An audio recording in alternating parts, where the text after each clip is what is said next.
A sleepy Saturday morning in Willow Creek, my quiet little corner of suburbia, suddenly torn apart by the thundering roar of a helicopter, blades slicing the air like a knife through butter. Neighbors stumble out in their pajamas, coffee mugs forgotten, phones already recording as a sleek black BMW dangles in the sky, glinting in the sunlight like some absurd Christmas ornament. And there, in the middle of the cul-de-sac, stands Cheryl, our HOA tyrant, her silk robe flapping, her face a mix of rage and disbelief as she shrieks. "That's my car. I'm Mike, just a regular guy who's lived in Willow Creek for nearly 2 decades, back when it was all kids on skateboards, backyard barbecues, and neighbors who waved instead of glaring. It was a good life, simple, the kind of place where you could leave your garage door open without someone measuring your grass blades. But then Cheryl moved in, and let me tell you, it was like a storm cloud parked itself over our street. She strutted around like she owned the place, clipboard in hand, barking at kids for chalk drawings, finding folks for unapproved mailbox colors, even telling me my as-a-lease-me pride and joy were too wild for community standards. Too wild. They're flowers, Cheryl, not a pack of wolves. Her favorite line? Rules are rules. She'd spit it out like it was carved in stone, her eyes gleaming with this weird mix of smugness and glee. Problem was, those rules never seemed to apply to her. So, one Tuesday morning, I'm sipping my coffee, ready to head to work when I see it. Her shiny BMW parked dead across my driveway, blocking both garage doors like she'd measure the angle with a protractor. I figure it's a mistake, right? Maybe she slipped on her yoga mat and her car just ended up there. But then I spot the note tucked under my windshield wiper, written in her perfect block letters. Maybe this will teach you to respect HOA standards. Trim those azaleas, or next time I'll have your truck towed. Cheryl, HOA president. I nearly choked on my coffee. This woman had turned my driveway into her personal parking lot because of flowers. I'm standing there, steam practically coming out of my ears, while neighbors start peeking out old Mrs. Larson with her poodle, a couple of teens on their bikes, already filming like it's the Super Bowl. I call out, calm as I can manage. "Hey, Cheryl, mind moving your car? I've got places to be." Her front door swings open, and out she comes, sunglasses perched like a crown, clipboard clutched like a scepter. "This," she snaps, "is a lawful enforcement action. You've ignored HOA guidelines, Mike. Until you comply, your access is restricted." I blink stunned. Restricted? Cheryl, this is my driveway. My property. She smirks, and I swear it's the kind of smirk you'd see on a movie villain. "You signed the covenant, Mike. The HOA has rights." The neighbors murmur, some stifling laughs, others shaking their heads.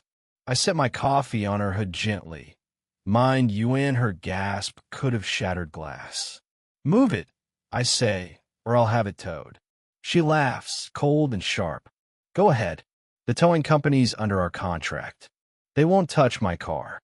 And with that, she struts back inside, leaving her BMW sprawled across my driveway like a smug little fortress. By noon, the whole street's buzzing. Kids are circling on bikes, whispering like they're at a cage match. Mrs. Larson mutters, "She's gone too far." Even the teens are live streaming, one of them saying, "Yo, Mike's not going to let this slide." And me? I'm standing there, staring at this $80,000 roadblock, feeling the weight of every eye on me.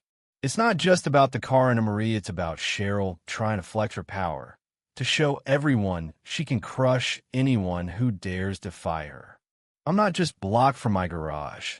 I'm being paraded as her latest trophy. But here's the thing. I don't fold easy. I've been through worse than an HOA dictator with a superiority complex. I run a small logistics company, cranes, trucks, the works, and I've got friends who owe me favors, the kind of favors that can move mountains or cars. That night, as I sit on my porch, bourbon in hand, Watching Cheryl's BMW gleam under the streetlights, an idea sparks. She wants to play power games? Fine. I'm about to change the rules. For 3 days, that car sits there, a shiny monument to Cheryl's ego. She loves it. You can tell parading around in her neon tracksuit, waving to neighbors like she's hosting a block party. This is what happens when you break the rules, she'd say, loud enough for everyone to hear. Meanwhile, I'm playing it cool, letting her think she's won. I try the police big surprise. They call it a civil matter. I call towing companies, but Cheryl's got them all locked up with her HOA contracts. She thinks she's untouchable, that her little kingdom of Willow Creek is hers to rule. But she doesn't know me. Not really. I start digging. I pore over the HOA charter, city laws, anything I can get my hands on. Turns out, parking across someone's driveway isn't just Rudy, it's trespassing. And trespassing property can be removed by reasonable means.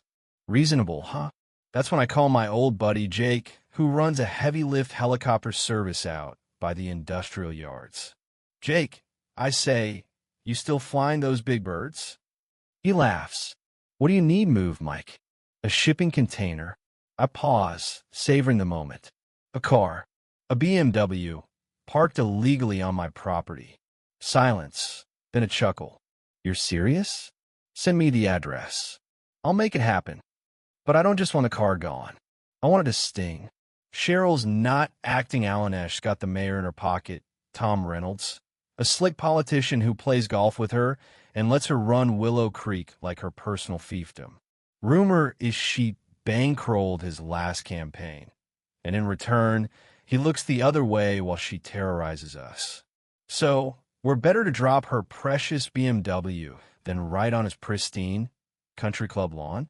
It's poetic, perfect, the kind of move that'll make the whole town talk. We plan it for Saturday morning, early enough for everyone to be awake, late enough for them to be sipping coffee on their porches, phones ready. I drop hints to a few trusted neighbors' misses. Larson, the teens, old Mr. Thompson, who's been itching to see Cheryl taken down since she fined him for his non-compliant bird bath. Keep your phones out tomorrow, I tell them, and their eyes light up like it's Christmas. Saturday dawns, and I play it like any other day robe on, coffee in hand, picking up the paper Mr. Thompson tosses me. Cheryl's out there, sipping some neon green smoothie, smirking at her BMW like it's her guard dog. Morning, Mike, she calls, all sugar and venom. Learning to live with the view? I shrug, forcing a defeated sigh. Guess so, Cheryl. You win. She beams, and I swear I can see her ego inflate. Inside, my phone buzzes Jake's text. Bird hot. Eta vederatsi 00. My heart's pounding, but I keep it cool, watering my azaleas, waving to neighbors, acting like nothing's up. Then it happens. A low thump, thump, thump rolls over the horizon, growing louder, closer. Heads turn, dogs bark, coffee mugs freeze. Cheryl squints, annoyed, like the noise is a personal insult. What is that? She mutters. Then Jake's chopper crests the tree lean, a beast of a machine, blades whipping the air into a frenzy. The neighborhood erupts, phones up, kids screaming, adults gasping. Cheryl's face goes pale as the chopper hovers right over her BMW. This is a residential area, she screeches, but her voice is drowned out by the roar.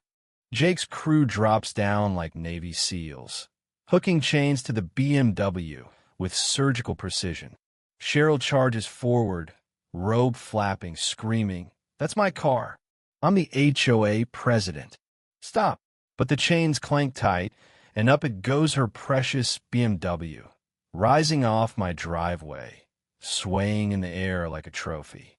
The crowd loses it, cheering, laughing, filming every second. Mr. Thompson hollers, "Go get him, Mike." Cheryl drops to her knees, clutching at the sky, shrieking like she's in a horror movie. "You can't do this. It's illegal." "Oh, but it's not, Cheryl. I've got the law, the photos, the witnesses. This is my driveway, my rules. The chopper banks, carrying the BMW higher, its chrome catching the sun in blinding flashes. Neighbors chase it down the street, phones raised like they're filming a blockbuster. Cheryl stumbles after it, slippers slapping the pavement, screaming my name like a curse. And me? I just stand on my porch, sipping my coffee, robe flapping in the wind, feeling like the calm center of a storm I created.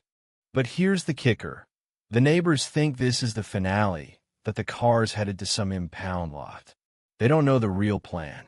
Jake's not flying to a junkyard, is headed straight for Mayor Reynolds' mansion, where the guy's hosting a fancy brunch for the city's elite.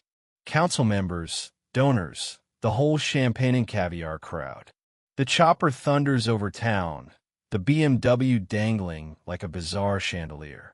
People pull over, pedestrians point, office workers lean out windows, filming. Social media is already lighting up. Helicopter with a car? What's happening in Willow Creek? Jake nails the drop. The mayor's lawn, a perfect emerald square, is packed with suits and sundresses, a string quartet playing something snooty. Then the chopper's shadow falls, blades whipping tablecloths, sending mimosas flying. The quartet scatters, plates crash, and there's Cheryl's BMW, lowered right onto the mayor's grass with a heavy thud. The crowd screams. The mayor's comb-over flaps in the wind, his face white as he bellows, "What in the hell is this?" The chains unhook, the chopper peels away, and the BMW sits there, a chrome middle finger to the mayor's perfect little world. Within minutes, it's viral. Mayor's lawn BMW trends online. Memes explode. Footage of the mayor's horrified face loops on every local news channel. Back in Willow Creek, neighbors huddle around their phones, jaws dropping when they see where the car landed. Mr. Thompson nearly chokes on his coffee, wheezing, "You put it on the mayor's lawn? Mike, you're a damn legend." Cheryl's a mess, staggering back to her house, screaming into her phone at the mayor, who's apparently tearing her a new one for dragging him into this mess. Turns out, her campaign donations don't mean much when her car's ruined his brunch and his reputation. By evening, news trucks are at the mayor's estate, anchors calling it suburban warfare. Cheryl tries to spin it, shrieking to reporters about domestic terrorism, but the public's not buying it. Comments flood in. HOA Cheryl got what she deserved. This guy's a hero. The fallout's swift. Monday night, Cheryl calls an emergency HOA meeting, striding in with her hair sprayed stiff, trying to rally her troops. But the room's done with her. One board member, a quiet woman Cheryl once fined for her tacky garden gnomes, stands up. "You parked your car on his property, Cheryl. That's illegal. You did this to yourself." The board votes her out that night, her clipboard clattering to the floor like a broken crown. The mayor slaps her with fines for lawn damage, threatens lawsuits, and cuts her loose. By Tuesday, she's the town joke, kids chanting mayor's lawn BMW as they bike past her house. Me? I go back to my life trimming my azaleas when I feel like it, parking my truck without fear of a pink slip, grilling burgers while neighbors wave like we're friends again. Mr. Thompson joins me for a bourbon one night, still chuckling. "Never thought I'd see Cheryl taken down by a helicopter," he says. I clink my glass against his. Sometimes you fight ego with altitude. It wasn't just about humiliating Cheryl, though. It was about breaking her grip, showing everyone she wasn't untouchable.